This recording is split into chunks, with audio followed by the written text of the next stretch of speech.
Hola, muy buenas tardes, ¿cómo están todos y todas? Pues ya saben que ahora estamos leyendo El viaje a Ixtlán de Carlos Castaneda. Estamos por empezar la primera parte de este libro, que es el tercero de casi una decena que escribió Carlos Castaneda. El primer libro es Las enseñanzas de Don Juan, después vimos Una realidad aparte. Ahora estamos leyendo Viaje a Ixtlán y la primera parte se llama Parar el mundo. El capítulo uno se llama Las reafirmaciones del mundo que nos rodea. Y vamos a empezar. Dice así. Entiendo que usted conoce mucho de plantas, señor, dije al anciano indígena frente a mí. Un amigo mío acababa de ponerme en contacto para luego salir de la habitación y nos habíamos presentado el uno al otro. El viejo me había dicho que se llamaba Juan Matus. ¿Te dijo eso tu amigo?, preguntó casualmente. Sí, en efecto. Corto plantas, o mejor dicho, ellas me dejan que las corte, dijo con suavidad. Estábamos en la sala de espera de una terminal de autobuses en Arizona. Le pregunté con mucha formalidad.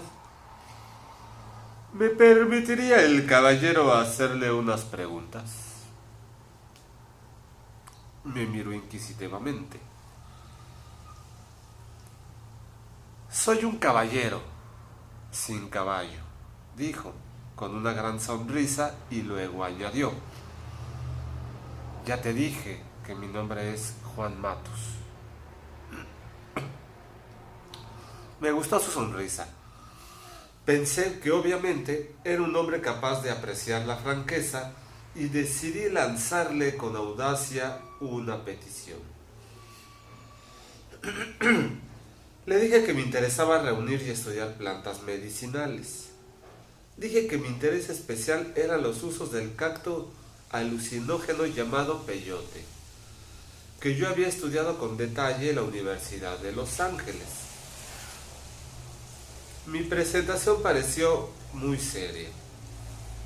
La hice con gran sobriedad y me sonó perfectamente verosímil. El anciano meneó despacio la cabeza y yo, animado por su silencio, añadí que sin duda ambos sacaríamos provecho de juntarnos a hablar del peyote. Claro, él estaba estudiando algún posgrado, ¿verdad? En Los Ángeles, en la universidad, entonces probablemente habría algo, ¿verdad?, que le pudiera enseñar al pobrecito viejo de 80 años. En ese momento alzó la cabeza y me miró de lleno a los ojos. Fue una mirada formidable, pero no era amenazante ni aterradora en modo alguno. Fue una mirada que me atravesó. Inmediatamente se me trabó la lengua y no pude proseguir mis peroratas. Ese fue el final de nuestro encuentro. Pero al irse dejó un rastro de esperanza. Dijo que tal vez pudiera yo visitarlo algún día en su casa. Resulta difícil valorar el efecto de la mirada de Don Juan.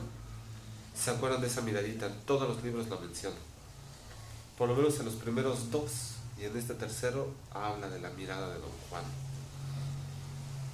Si mi inventario de experiencias personales no se relaciona de alguna manera con la peculiaridad de aquel evento. Cuando empecé a estudiar antropología era ya un experto en hallar el modo. Años antes había dejado mi hogar y eso significaba, según mi evaluación, que era capaz de cuidarme solo. Cada vez que sufría un desaire podía por lo general ganarme a la gente con halagos, hacer concesiones, argumentar, enojarme, o si nada resultaba me ponía chillón y quejumbroso. En otras palabras, siempre había algo que yo me sabía capaz de hacer bajo la circunstancia dada. Y jamás En mi vida había hallado un ser humano que detuviera mi impulso tan veloz y definitivamente como don Juan aquella tarde. Pero no solo era cuestión de quedarme sin palabras. En otras ocasiones me había sido imposible decir nada a mi oponente a causa de algún respeto inherente que yo le tenía. Pero mi ira o frustración se manifestaban en mis pensamientos. La mirada de don Juan, en cambio, me atontó hasta el punto de impedirme pensar con coherencia.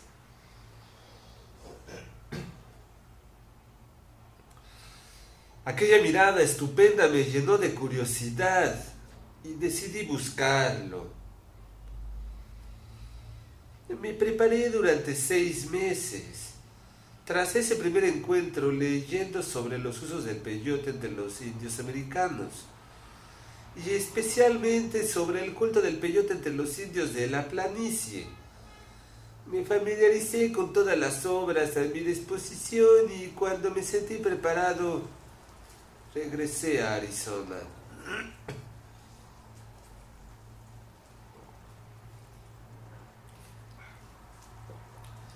Sábado, diciembre 17 de 1960. Acuérdense que él fecha porque era antropólogo y entonces estaba acostumbrado a sus notas de campo, ¿verdad? Y siempre estaba escribiendo. Hallé su casa tras largas y cansadas inquisiciones entre los indios locales. Empezaba la tarde cuando llegué y me estacioné enfrente. Lo vi sentado en un cajón de leche. Pareció reconocerme y me saludó cuando bajé del coche. Ya lo estaba esperando. Intercambiamos cortesías sociales durante un rato y luego, en términos llanos, confesé haber sido muy engañoso con él la primera vez que lo vi. Había alrededor de mis grandes conocimientos sobre el peyote. Había alardeado, cuando en realidad no sabía nada al respecto. Se me quedó mirando. Sus ojos eran muy amables. Le dije que durante 6 meses había estado leyendo con el fin de prepararme para nuestro encuentro y que ahora sí sabía mucho más. Rió. Obviamente había algo en mis palabras que le parecía chistoso. Se reía de mí y yo me sentí algo confuso y ofendido.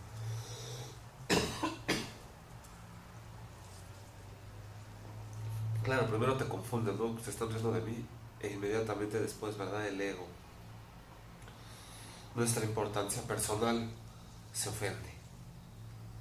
Se ofende nuestra importancia personal.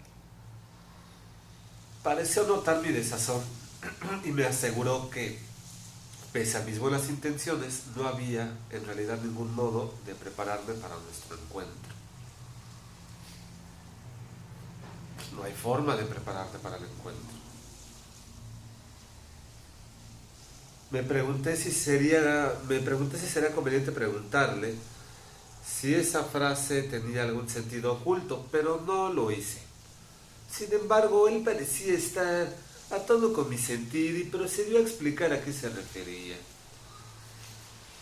Dijo que mis esfuerzos le recordaban un cuento sobre cierta gente que en otro tiempo un rey había estado persiguiendo y matando.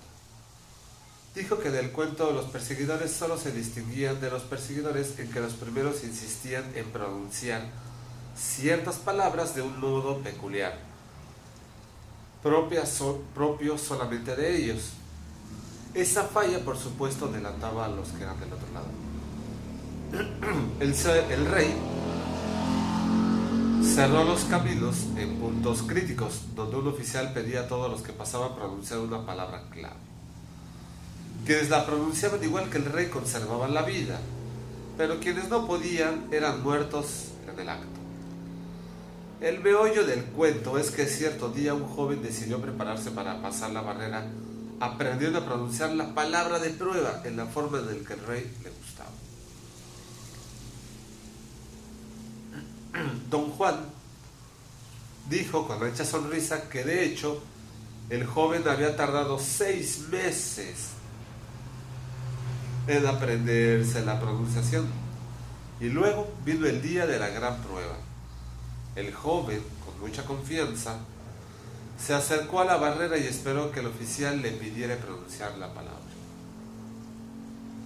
En ese punto, don Juan interrumpió muy dramáticamente su relato y me miró. Su pausa era muy estudiada y me pareció algo cursi, pero seguí el juego. Yo había oído antes la trama del cuento. Tenía que ver con los judíos en Alemania y con la forma en que podía saberse quién era judío por la pronunciación de ciertas palabras. También conocía el remate del chiste. El joven era atrapado porque el oficial olvidaba la palabra clave y le pedía pronunciar otra, muy similar, pero que el joven no había aprendido a decir correctamente. Estaba preparado, ¿verdad?, para una sola cosa. Don Juan parecía esperar que yo preguntara qué había sucedido, de modo que lo hice. Lo estaba acechando, ¿verdad? ¿Qué le pasó?, pregunté, tratando de sonar ingenuo e interesado en la historia. El joven, que era todo un zorro, dijo él, se dio cuenta de que el oficial había olvidado la palabra clave y antes de que le pidiera decir cualquier otra, confesó que se había preparado durante 6 meses.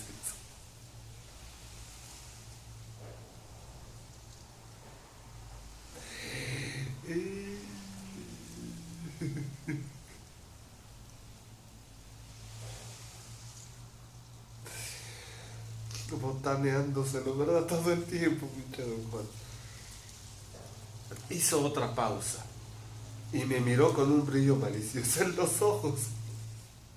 Esta vez me había cambiado la partida. La confesión del joven era un nuevo elemento y yo ya no sabía cómo acabaría el relato. Bueno, ¿qué pasó entonces?, pregunté con verdadero interés. Lo mataron en el acto, por supuesto.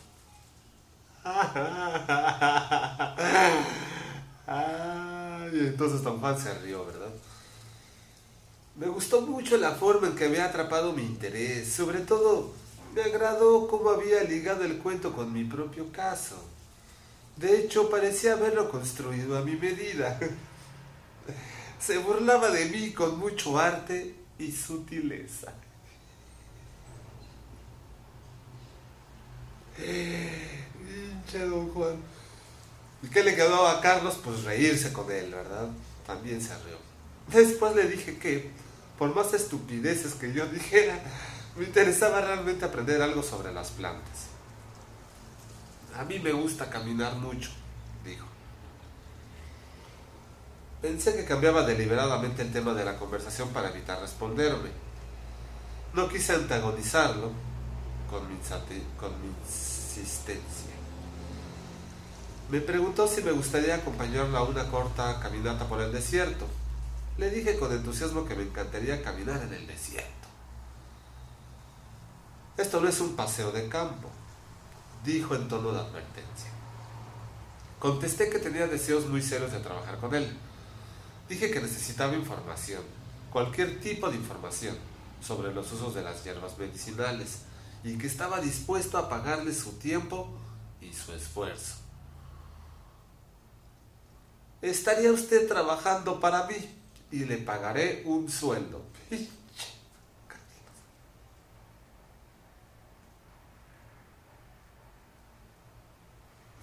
Ya que le agarran al viejito, ¿verdad?, de trabajador. No, pues te pago un varo. Y entonces don Juan le contesta: ¿qué tanto me pagarías?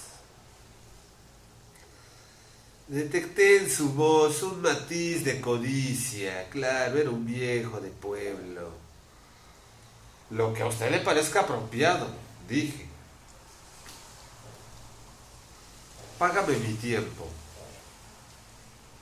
Con tu tiempo, dijo don Juan. Pensé que era un tipo de lo más peculiar. Declaré no entender a qué se refería. Repuso que no había nada que decir acerca de las plantas, de modo que no podía ni pensar en aceptar mi dinero.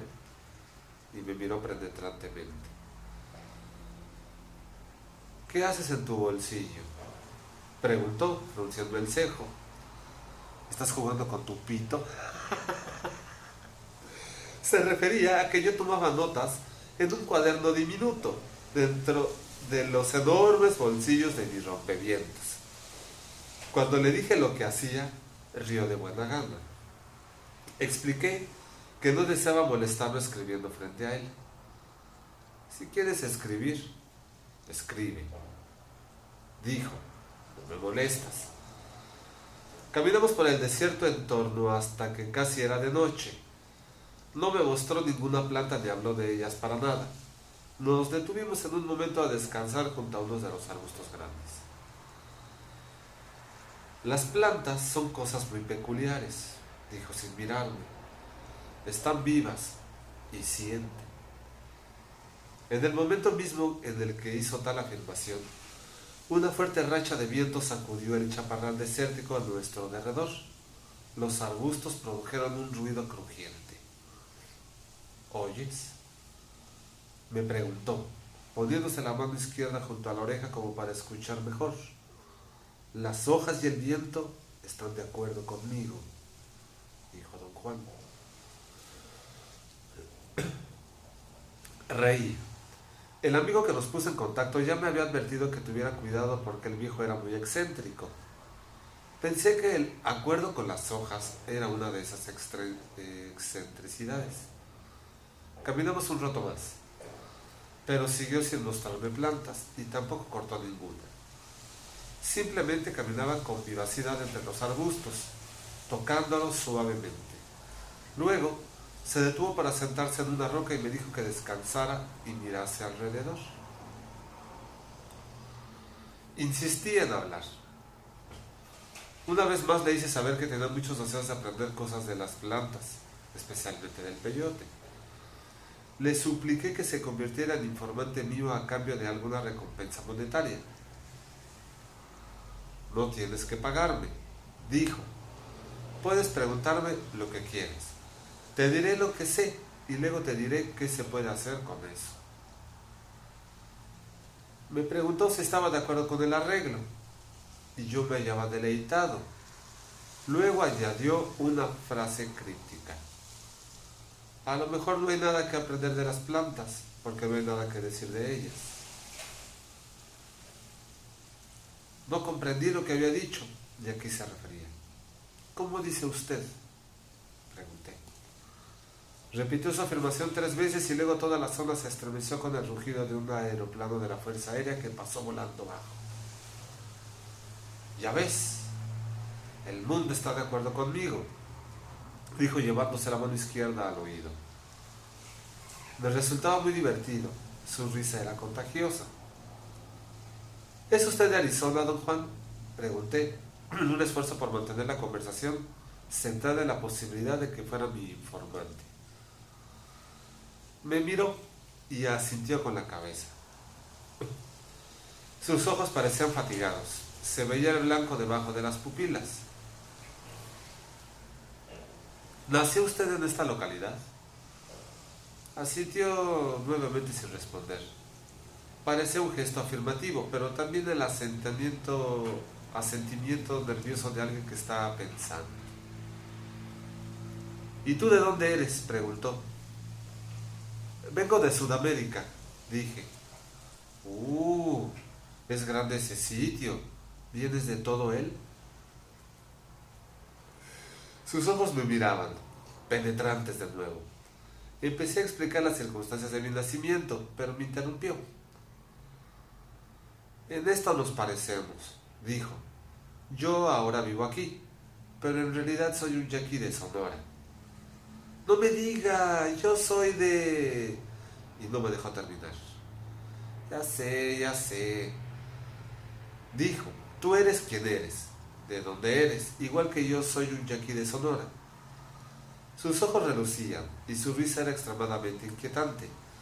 Me hizo sentir como si me hubiera atrapado en una mentira. Experimenté una peculiar sensación de culpa, tuve el sentimiento de que él conocía algo que yo no sabía o no quería decir. Mi extraña incomodidad creció. Debe haberla advertido, porque se puso en pie y preguntó si quería ir a comer en una fonda del pueblo. Caminar de regreso a su casa y luego el viaje en coche al pueblo me hizo sentirme mejor. Pero no me hallaba completamente relajado. De algún modo me sentía amenazado, aunque no podía precisar el motivo. En la fonda quise invitarle una cerveza. Dijo que nunca bebía, ni siquiera cerveza. Reí para mis adentros. Yo no le creía. El amigo que nos puso en contacto me había dicho que el viejo andaba perdido de borracho casi todo el tiempo. En realidad no me importaba que me mintiera, diciendo que no bebía. Me agradaba. Había algo muy tranquilizante en su persona. Debía haber tenido una expresión de duda en el rostro, pues él pasó a explicar que de joven le daba por el alcohol, pero que un buen día lo había dejado. La gente casi nunca se da cuenta de que podemos cortar cualquier cosa de nuestras vidas en cualquier momento, así nomás. ¿Piensa usted que uno puede dejar de fumar o de beber así de fácil?, pregunté. Seguro, dijo con gran convicción. El cigarro y la bebida no son nada. Nada en absoluto si queremos dejarlos. En ese mismo instante, el agua que hervía en la cafetera hizo un ruido muy fuerte y vivaz. «Oye», exclamó don Juan, con un brillo en los ojos, «el agua hirviendo está de acuerdo conmigo». Luego añadió, tras una pausa, «Uno puede recibir acuerdos de todo lo que lo rodea». En ese momento crucial, la cafetera produjo un gorgoteo verdaderamente obsceno. Don Juan miró la cafetera y dijo suavemente, «Gracias». Asintió con la cabeza y luego estalló en carcajadas. Me desconcerté. Su risa era un poco demasiado fuerte, pero yo me divertía genuinamente con todo aquello. Mi primer sesión propiamente dicha con mi informante llegó entonces a su fin.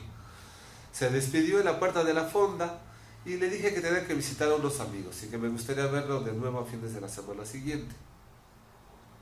«¿Cuándo estará usted en su casa?», pregunté. Don Juan lo escudriñó. «Cuando vengas», repuso. «No sé exactamente cuándo pueda venir». «Pues ven y no te preocupes». «Y si usted no está?» «Allí estaré», dijo sonriendo y se alejó. Corrí tras él y le pregunté si podía llevar conmigo una cámara para tomar fotos suyas y de su casa.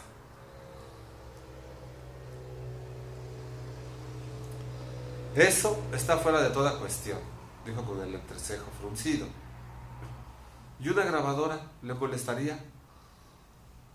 «Me temo que tampoco de eso hay posibilidad». Me molesté y empecé a agitarme. Dije que no veía ningún motivo lógico para ese rechazo. Don Juan movió la cabeza en sentido negativo. «Olvídalo», dijo con fuerza. «Y si todavía quieres verme, no vuelvas a mencionarlo». Rápido, ¿verdad? En corto.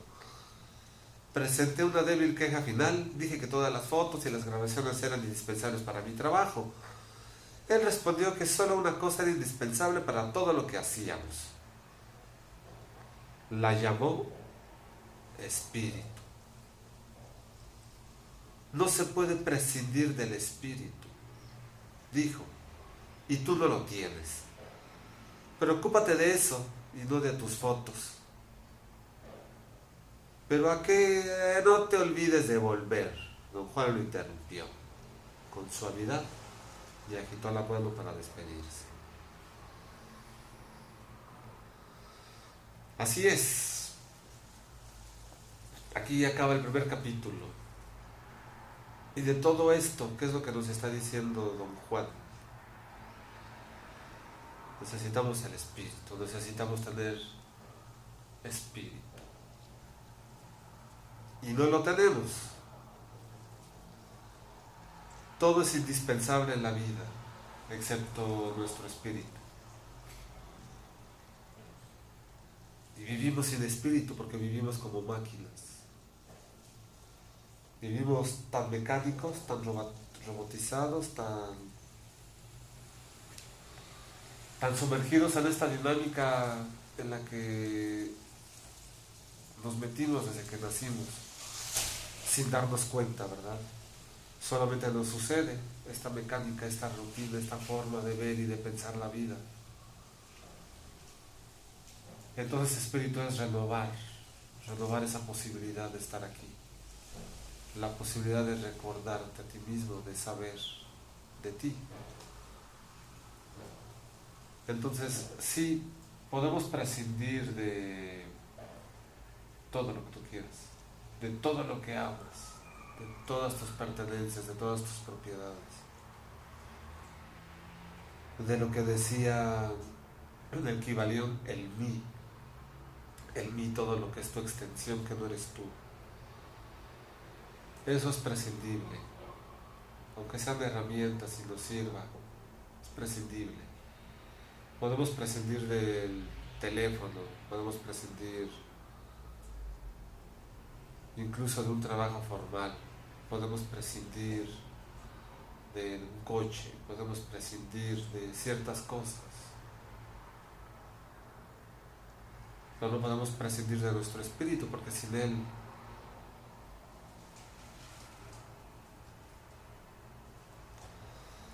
pues de pronto estamos incompletos, y si estamos incompletos, pues entonces algo no anda bien. Entonces todo lo que hagas, hazlo con espíritu, pero para tener tu espíritu pues hay que ganárselo. No se puede prescindir del espíritu y tú no lo tienes. Preocúpate de eso y no de tus fotos. Hijo de su chingo. ¿No? Y así podríamos decirle a toda la humanidad, a todos nuestros amiguitos, ¿verdad? Que al igual que yo tenemos que usar o usamos el teléfono para videos y para fotos, para esa maravilla que es el culto, ¿verdad? Nuestro ego, porque tenemos un culto, ¿verdad? De nuestro ego, le rendimos culto a nuestro mí.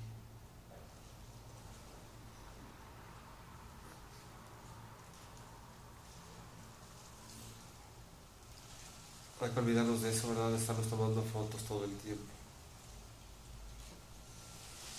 No digo que esté mal, te las puedes tomar, no pasa nada, ¿verdad? Pero preocúpate de tu espíritu, de la misma forma que te preocupas por salir bien en las fotos. Cuídense mucho y nos vemos pronto. Chao.